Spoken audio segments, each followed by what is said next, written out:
Hey guys, I have a really big book haul for you today. For starters, I want to talk about the Lovecraft Middle School series of books. I'm really excited about these because the covers are so brilliant. I'm just going to show you an example of how they change when you turn them. But that's the first one. That was the second. Here's the third. Here's the fourth. I mean, they have a blurb from Ransom Riggs on the back where he enjoyed them so much, and they're published by Quirk Books, which is my favorite publisher of books. So I'm already pretty stoked about these. These next two are Manga Books, and I got these at a local bookstore with some store credit that I had, and they're pretty amazing as far as the condition. Usually when I buy used books, they're pretty rough looking, but these look brand new, so I had to get them. It's the Maximum Ride series by James Patterson. Thought it would be a little weird and a little awkward because he's not really known for his manga, but they're actually pretty good. I'm about halfway through the first one and I'm really enjoying it, and the covers are pretty awesome, and this entire series has some great covers, so pretty excited about these. Next, I got Game by Barry Lyga. This is part 2 to I Hunt Killers, and I got I Hunt Killers because my friend Charlie over at Duvet Day Devours recommended it, and then she mentioned that there's a part 2 that I didn't even know about. I love the first one, so I'm really excited about this one, and this one's like twice the size of the first one, so a lot more book, a lot more to enjoy. This is another one that I got because of Charlie's recommendations. It is The Book of You. I just want to say that when you see this online, it doesn't give justice to how the cover actually is. It's sort of a nice thin paper on the front, and it looks like that's part of the cover, right? But when you actually remove the dust jacket, which is very thin, you find out that most of the dust jacket, where it's transparent, it's like sort of a transparency, is actually part of the book design itself. And I love stuff like that. I love good book design.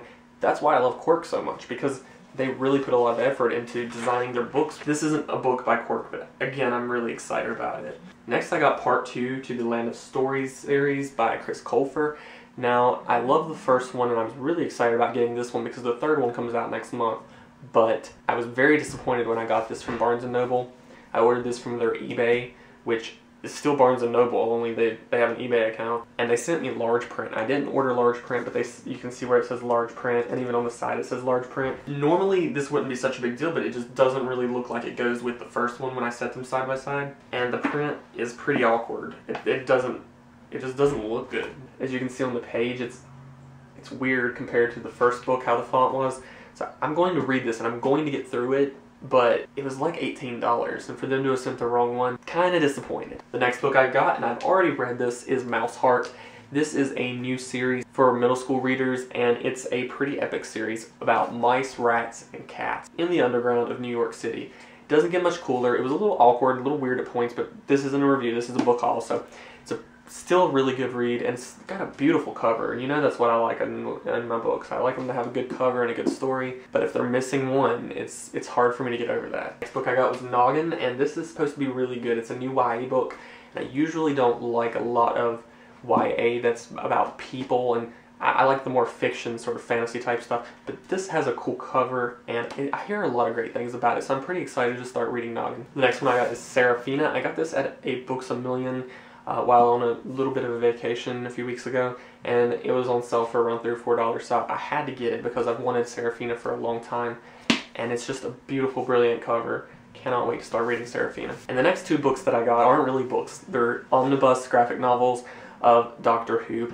and I'm a huge Doctor Who fan. I really love these, and I really love the thickness of them. I've read the first one already, and the only thing that I have really to complain about is that, first of all, when the little Amazon robots were packing these things, they bent the corner of this, which I'll overlook, okay? But second, each different story in this book has a different type of art style, and it's just kind of weird to transition from one to the other.